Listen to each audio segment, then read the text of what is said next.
estivessem ali para alertar a esses perigos, o povo foi conduzido para apoiar o MPLA durante esses anos todos.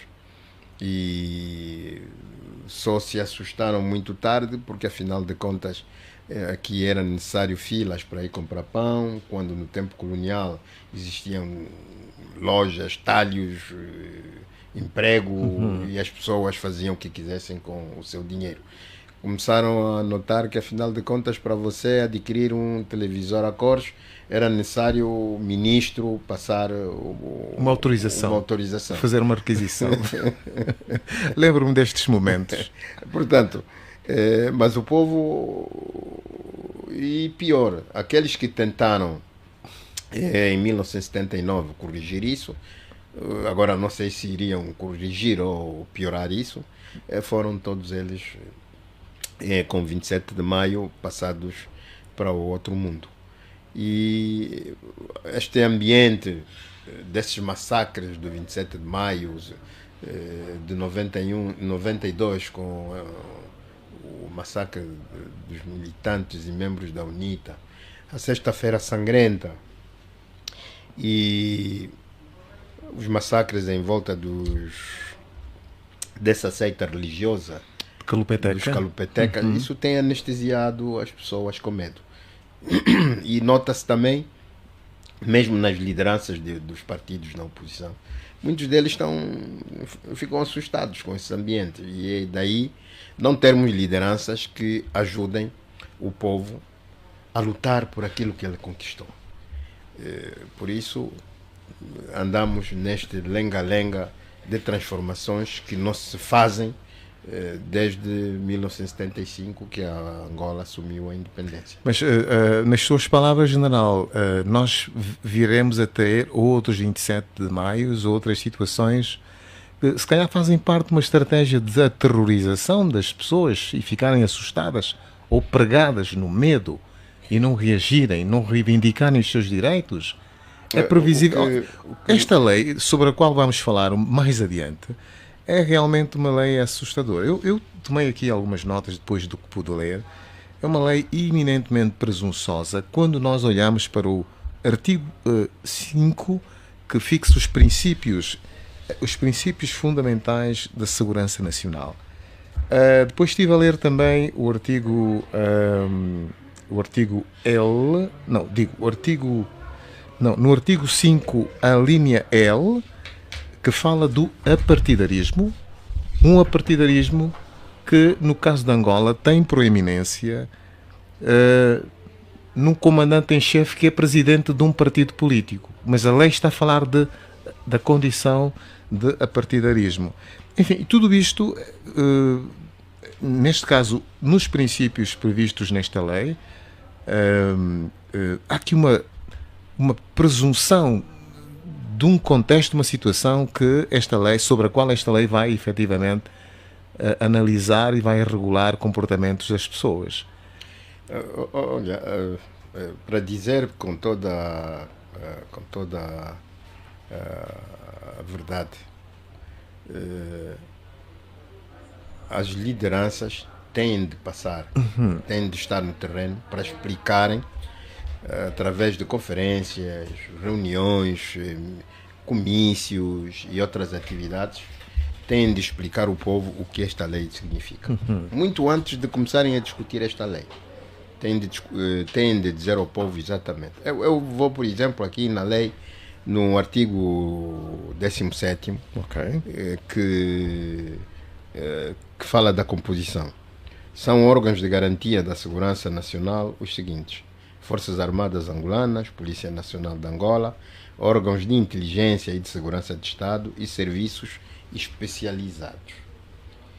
Mas, se for a notar, aqui no artigo, na Constituição, quanto à segurança nacional, objetivos e fundamentos da segurança nacional, diz que compete ao Estado, com participação dos cidadãos, garantir a segurança nacional, observando a Constituição e a lei, bem como os instrumentos internacionais de que Angola seja parte.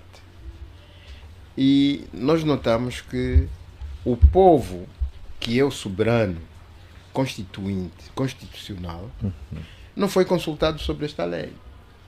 Esta lei é dos generais assustados com as mudanças que Angola tem estado a fazer, que acham que podem intimidar as pessoas com esta lei.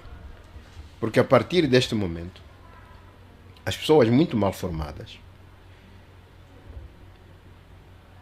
seriam todas elas informantes, pessoas que levariam informações, pessoas que matariam, e quando na sua área achassem necessário parar uma manifestação, param.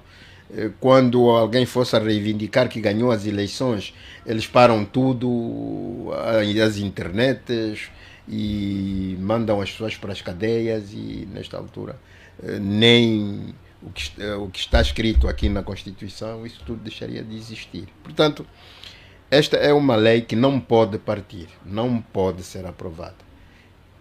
Esta lei tem de voltar para o seu proponente, para ela se conformar com a Constituição. A Constituição da República de Angola é uma Constituição consequência de um longo processo de lutas e muito sacrifício. Há muita gente que morreu, muita gente que deu tudo para que o povo hoje tivesse um instrumento legal, onde o povo é tido como o soberano. Mas nós queremos voltar outra vez para a escola da República Popular de Angola. Esta é outra escola. Pois é, General, esta é a grande preocupação. Acha que isto é apenas de um pequeno grupo de generais, como disse nas suas próprias palavras, assustados com algum desenvolvimento de maturação, talvez, das pessoas, do crescendo, da abertura, da percepção, da compreensão das pessoas? É apenas deste pequeno grupo que quer impor, quer fazer disso um instrumento de trabalho para reprimir? Olha, nós quando passamos aqui, já acho eu, há uns 2, 3 meses, quando passamos por aqui pela Rádio Despertar, nós dissemos que as próximas eleições, quer as autárquicas, quer as eleições gerais em 2027, não seriam iguais às eleições de 2022. Mas está a falar iguais em que sentido? No modo de organização? No modo de organização, em que a CNE ou o registro dos eleitores é feito à maneira do MPLA, a consulta, a deslocalização dos eleitores é feita à maneira do MPLA, a consulta aos cadernos eleitorais não se faz, os mortos continuam registados, as coisas não se passariam assim. E também nesta data, nesta altura, nós dissemos que nós teríamos a capacidade de organizar o povo para o povo dizer não. Não. E é só as pessoas terem cuidado de saber que Luanda tem 6 milhões de habitantes. As pessoas não precisam de se assustarem com isso. Luanda tem 6 milhões de Então, julga que esta é uma antecipação? Absolutamente. Nós não somos ingênuos, nós sabemos o que está a ser feito. Portanto, os proponentes desta lei percebam que já não vão repetir a história dos tempos passados, em que matam 2, 3 pessoas e assustam. Já não é isso que vai se passar. Em Angola, o que vai se passar é que o povo ficou maduro e o povo sabe o que quer.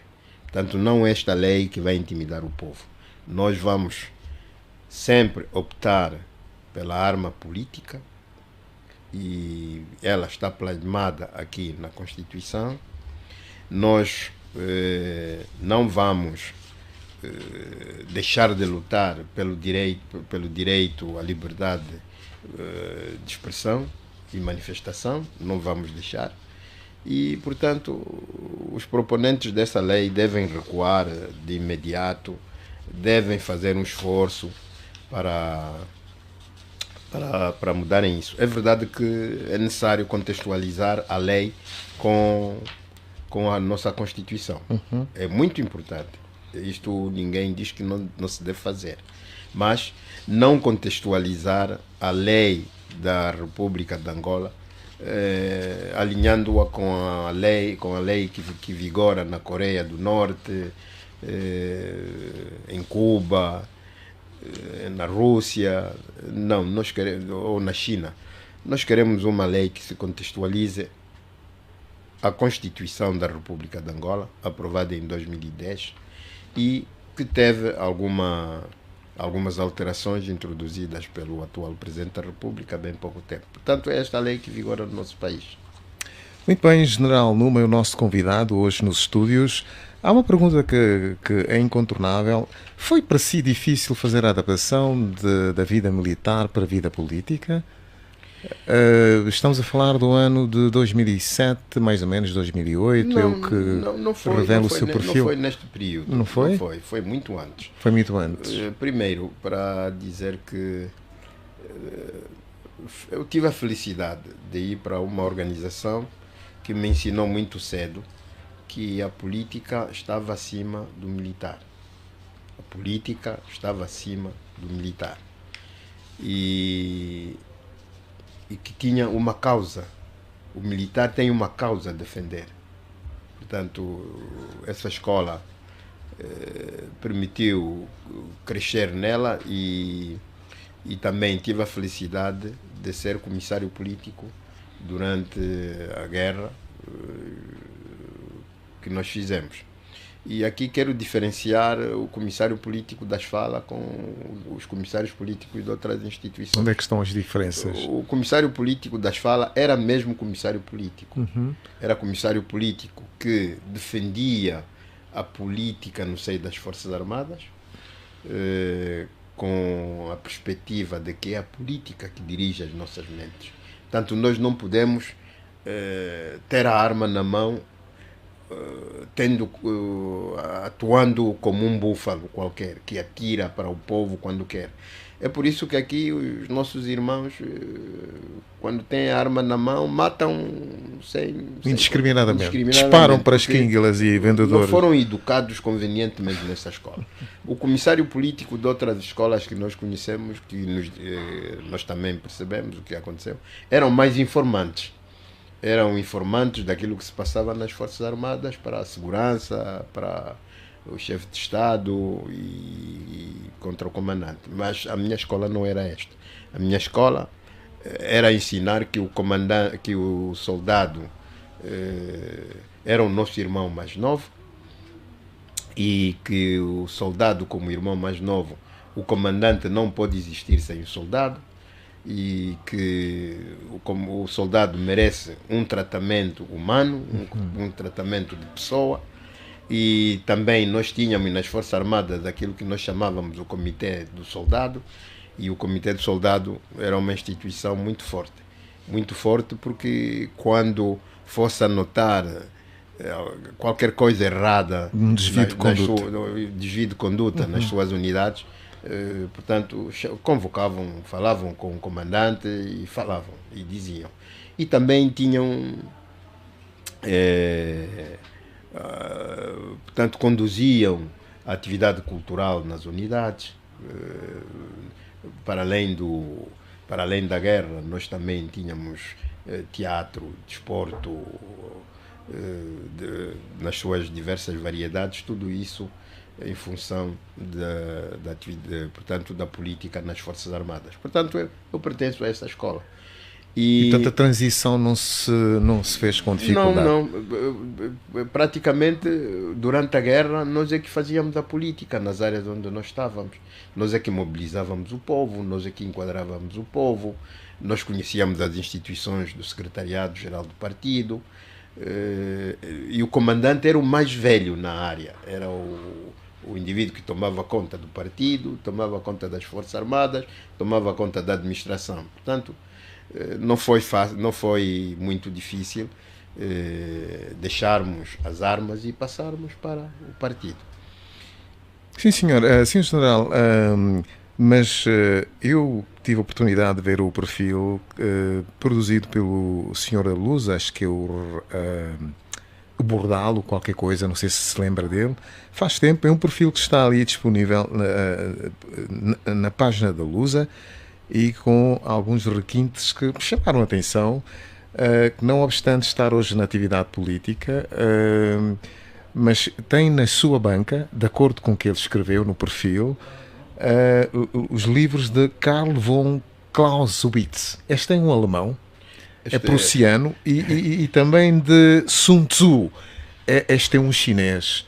Portanto, com que tem livros que se destacam, nomeadamente da guerra. Este é um título do livro deste alemão, Karl von Clausewitz, e um outro livro também relacionado com a arte da guerra, que é o chinês Sun Tzu. Por que ler estes livros? Que lições é que apreende destes livros para a utilidade dos dias de hoje?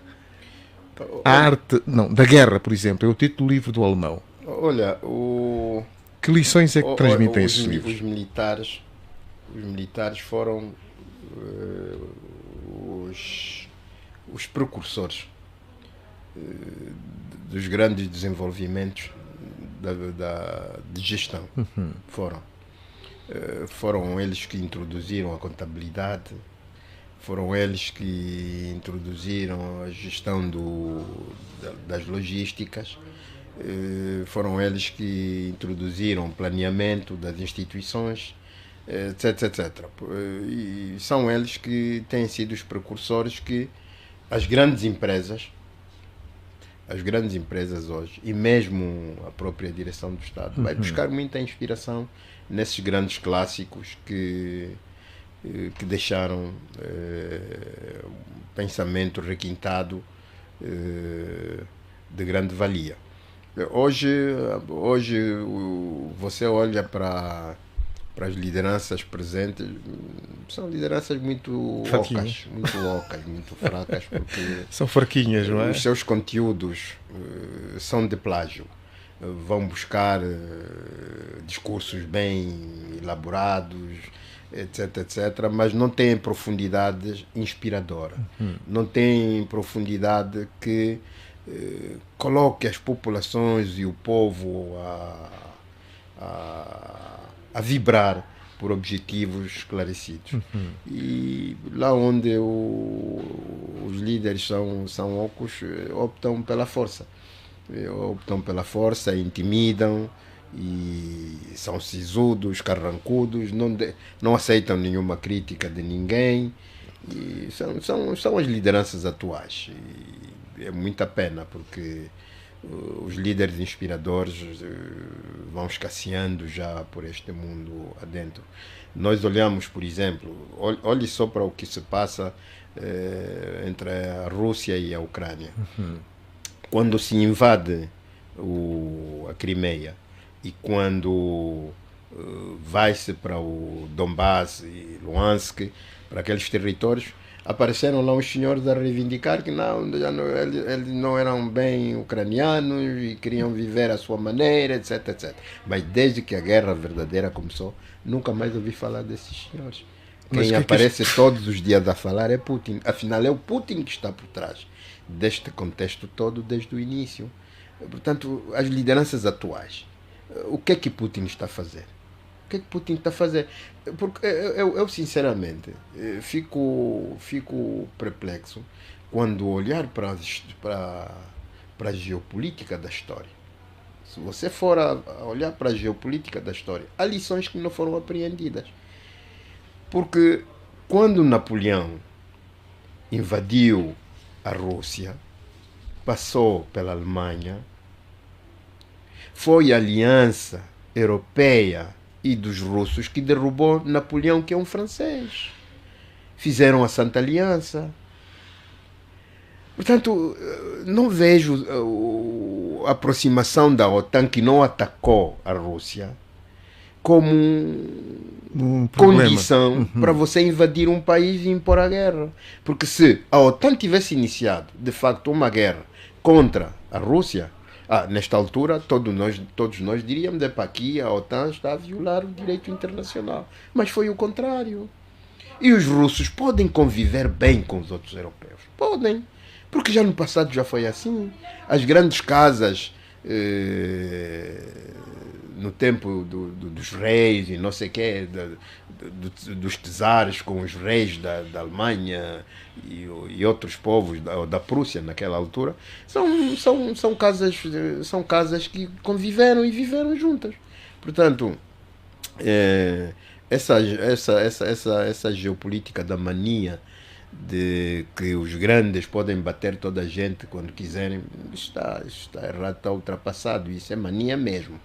Isso é mania mesmo. O que é que o jornal transporta destas lições para a nossa realidade, por exemplo? Para a nossa realidade, o que é o transporte? É que nós, os angolanos, precisamos de aprender com a história. Nós precisamos de aprender com a história. E o povo precisa de lideranças. Não são aquelas lideranças que se deixam comprar facilmente. Hoje vê um jovem a falar um discurso bonito na sociedade, você vê uma senhora a falar bem, mas no dia seguinte você depois nota, aquela senhora parece que já está do outro lado, porque recebeu qualquer coisinha, etc. É uma fraqueza humana ou não, mas é próprio dos angolanos. É próprio dos angolanos. Mas não sei se é por causa da pobreza extrema, mas também a qualidade de formação das pessoas. Se você parte de uma qualidade, você já parte de casa, da casa dos seus pais, sem valores, você depois perde-se. Eu, por exemplo, tenho referências. O meu avô pertencia, portanto, é um rei na sua área, e na área do Bailundo tinha o seu próprio título, e tinham como tradição, chegado o momento da morte do rei, tiravam-lhe a cabeça e colocavam lá na montanha. Aquilo que em Umbundo chamam os acocotos. Era o local sagrado, lá no cimo das montanhas, onde tem grutas, onde se colocavam as cabeças dos reis. O meu pai o meu avô já foi da fase final da independência desses reinados, e já com a presença dos colonos, o meu avô depois foi batizado e ficou com o nome de Miguel Arcanjo. E ficou com uma frase célebre, quando dizia que Ndayumba o Manu, Sayumbile o Munda. Traduzindo. O meu avô dizia que eu governo as pessoas e não governo a montanha. O dia que eu desaparecer, enterrem-me aqui. Portanto, eu tenho alguma coisa em que eu me pegar, tenho valores em que eu me pego. E pessoas que não têm valores depois perdem-se. E quando uma sociedade tem lideranças precárias, este é que é o grande mal.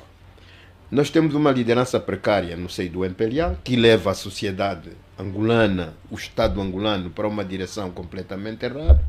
Também temos uma liderança oposta, que também não ajuda a população a enquadrar-se neste movimento. Mas que liderança oposta é essa, general? De que liderança oposta está a falar, nomeadamente? Estou a falar de todas as lideranças da sociedade civil, igrejas, os sobas, os religiosos, etc, etc. Hoje, quase que um Adalberto Costa Júnior é uma gota no oceano, no meio disso tudo.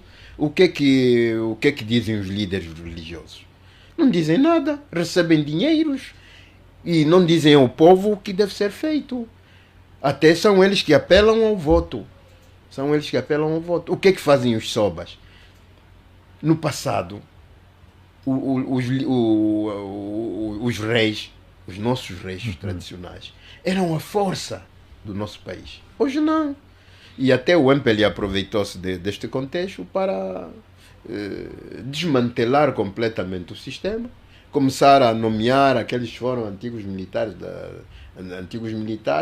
que não têm nada com a linhagem, para serem eles os sobas nas suas áreas. Muitos deles são regedores, e nós temos uma população a crescer nestes 50 e tal anos à deriva. Portanto, nós precisamos muito rapidamente de melhorar a intervenção do líder no seio da população. Muito bem, General Numa, nós não temos muito tempo, o rigor do tempo, são 14 horas e 59 minutos. Mas há aqui uma questão sobre as autarquias. Faça favor, gostávamos muito de ouvi-lo mais, mas tenha bondade, vamos roubar um bocadinho. Aqui uma questão sobre as autarquias que era importante falar. Claro, não dispenso. Se tocasse vamos ouvir neste assunto. Eu acho que nós precisamos muito rapidamente de dar resposta ao MPLA e dar resposta ao senhor Presidente, ao senhor João Lourenço, rapidamente, portanto, orientarem ou determinarem que o grupo parlamentar do MPLA agendasse a lei, a última lei sobre o poder autárquico, para que as autarquias se realizem. Porque pois também, é esta lei que está em falta, que se justifica normalmente. Mas o presidente, o atual inquilino da Cidade Alta, em 2018, na altura quando estava a assumir os primeiros momentos, pois, até manifestou a sua vergonha por ser um país o único na região que sim, não... mas exatamente, e dizia que até 2020 realizaria as eleições autárquicas. Então, em sua opinião, o que é que acha que aconteceu para fazer esta viragem? Eu acho que o problema está mesmo lá na Assembleia Nacional. A Assembleia Nacional tem de assumir rapidamente que o Presidente da República já deu orientações para que as autarquias se realizem. E tem sido culpada a Assembleia Nacional. Exatamente. É interessante ver de forma reiterada. Até mesmo agora, quando o Sr. Presidente da República fez a mensagem à nação, voltou outra vez a dizer que a culpa não era dela, a culpa, portanto, era da Assembleia Nacional. E também, muito breve, há pouco tempo, o senhor presidente do grupo parlamentar do MPLA também dizia que, olha, o presidente colocou um desafio, então nós é que temos de resolver esse problema. Então acho eu que o grupo parlamentar do MPLA, se não anda, tem de ser arrastado por outros grupos. O problema está lá na Assembleia. Aprovem rapidamente e este ano queremos eleições autárquicas.